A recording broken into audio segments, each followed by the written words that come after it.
Ya, baik pemirsa kami lanjutkan. Pak Doni, jadi di 2 hari belakangan ini muncul ternyata nama yang dilaporkan oleh pihak Mbak Tupon dan keluarga yang ternyata berurusan dengan kasus yang sama, yaitu ada Pak Brian dengan kasus yang sama, sertifikat yang kemudian berpindah nama. Apakah sudah ada update terbarunya Pak Doni?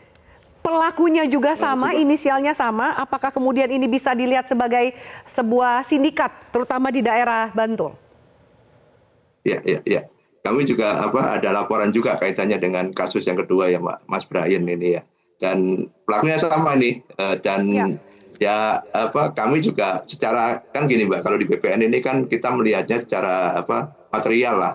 Jadi misalnya ada kayak Mbak Tupon gini, terus kemudian kita lihat ada AJB-nya. Yang AJB itu dilakukan di mana, di PPAT, Pejabat Pembuat Akta Tanah, dan kemudian tanda-tanda tangannya dengan Mbak Tupon dengan istrinya.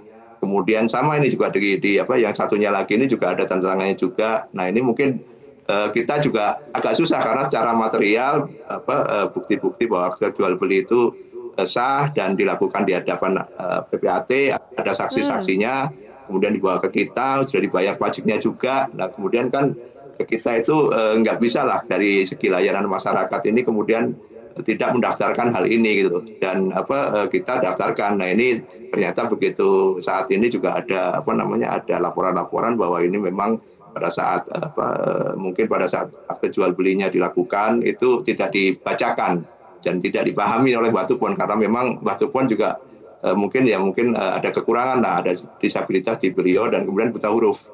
Jadi ini juga jadi celah juga itu, gitu Mbak Afi. Ya. Ini kasus yang sama, selain ada minimal ada 2 kasus yang sama gitu, Pak Doni. Apakah ternyata juga BPN menerima berita atau informasi permainan yang sama di kawasan Bantul dan sekitarnya? Kami juga sekarang memanggil untuk PPAT-nya, Mbak. Jadi kita juga ada Dewan Pengawas dan Pembina PPAT. Ini kita juga panggil, tapi tadi hari ini belum datang nih Mbak, karena kita kan manggil juga ada jangka waktunya sebelum kita panggil supaya panggilannya itu juga diterima dengan layak.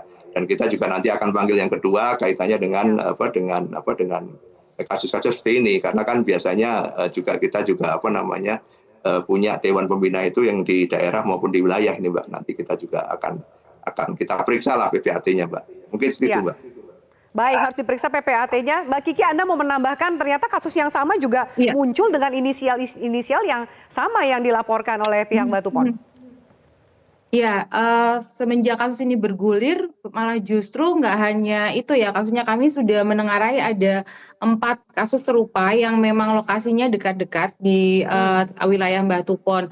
Bahkan tadi yang untuk jual beli di tahun 2020 di tanah 298 meter persegi itu pun ternyata pembelinya itu belum menerima sertifikat, padahal kalau menurut versi pembelinya sudah membayar lunas gitu kepada Pak BR ini, tapi sertifikat belum diterima seperti itu. Jadi kemudian ada kasus satu lagi, seorang ibu, kasusnya hampir sama, pembelinya itu adalah suami dari pembelinya yang dari Mbah Tupon itu yang suami dari saudara IF ini, saudari IF ini gitu ternyata. Jadi dan ya betul MA, dan kemudian dari pelakunya juga yang di lapangan itu ada saudara TR1 juga terlibat di situ. Jadi memang ada irisan ya antara pelaku satu dan pelaku yang lain gitu. Lalu kemudian kalau kalau misalnya tadi dikatakan bahwa secara administrasinya sudah benar, nah tapi kan kita harus lihat juga unsur kebenaran materialnya ya, bahwa proses-proses itu dilakukan juga dengan ada unsur penipuannya gitu. Seperti Mbak Tupon ketika kemudian dia tidak mendapatkan jaminan dari BR gitu ya. Karena setiap proses itu Mbak Tupon selalu mengkonfirmasi ke Pak BR apakah ini apakah ini dia harus melakukan, lalu kemudian divalidasi bahwa sudah tenang Mbah gitu, saya kawal gitu, tenang aja, manut aja gitu, kalau kata orang kalau istilah bahasa Indonesianya kamu nurut aja gitu ke saya gitu, jadi tenang aja, itu pasti aman gitu. Jadi selalu dipastikan seperti itu gitu. Bahkan Mbak Tupon sendiri sebenarnya ya kalau cerita ke kuasa hukum kami, kebetulan ada tim, ada 11 orang di kami. Beliau menyesali mengapa kok saya tanda tangan, mengapa kok saya mau dengan bujukan itu gitu. Padahal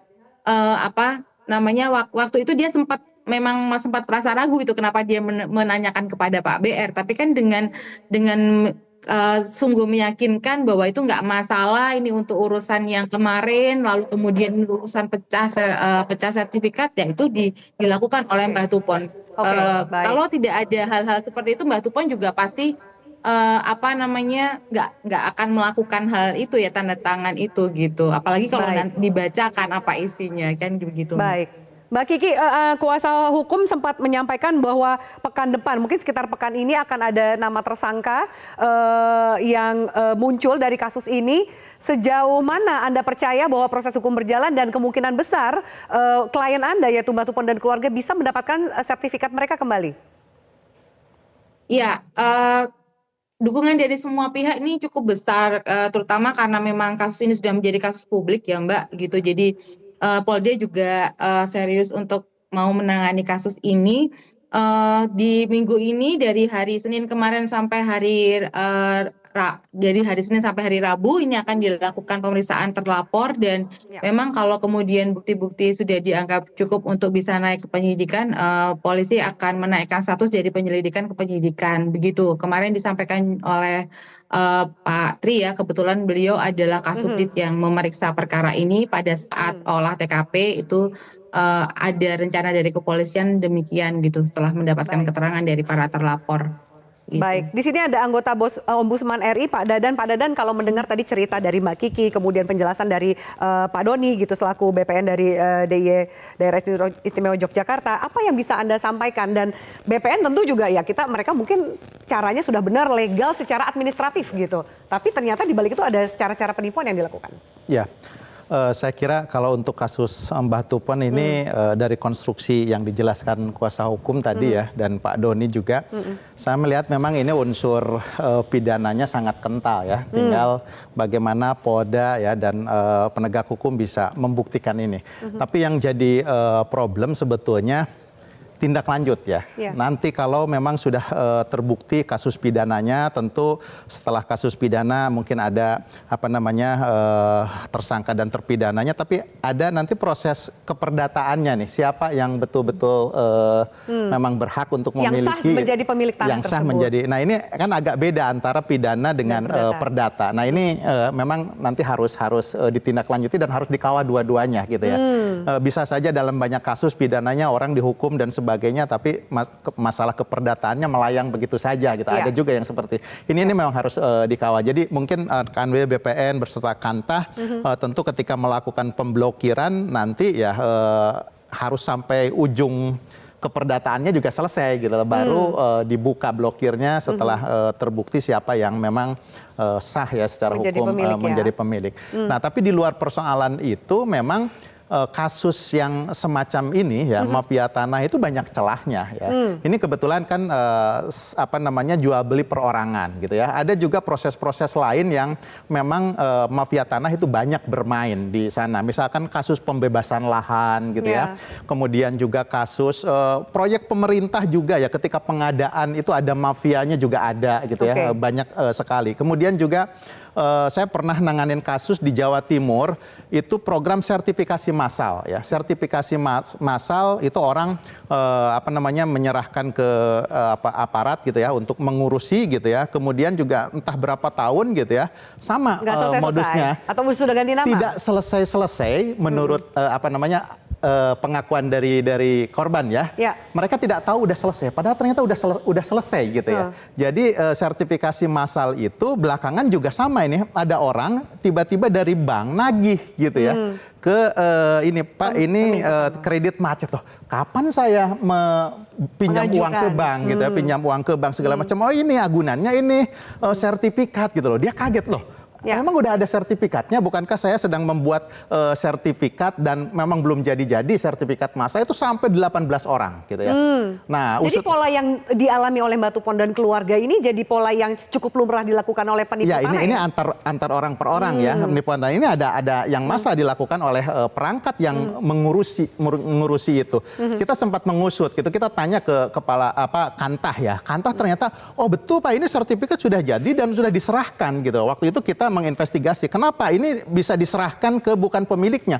Ternyata itu ada surat kuasa gitu. Yang surat kuasanya itu ketika mengurus itu terbuka gitu. Jadi menyerahkan semua urusan ke orang itu gitu ya. Termasuk akhirnya mengambil. Nah, kita sempat diskusi dengan teman-teman ATR BPN gitu ya. Akhirnya karena pengalaman itu ke depan tidak boleh lagi seperti itu. Jadi harus yang menerima itu memang orang-orang yang betul diterima. Tapi saya juga punya catatan ini. Takutnya ini menjadi modus di beberapa tempat.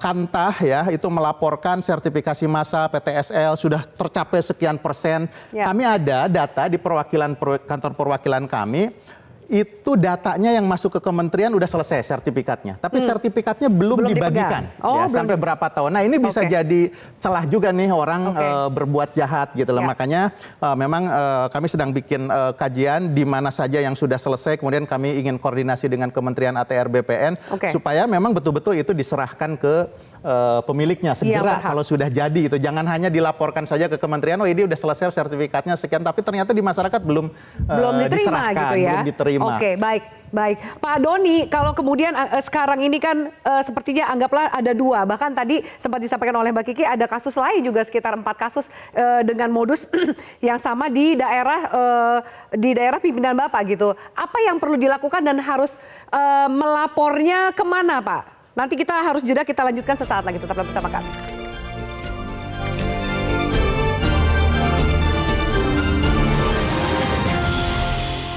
Jelajahi cara baru mendapatkan informasi. Download Metro TV Extend sekarang.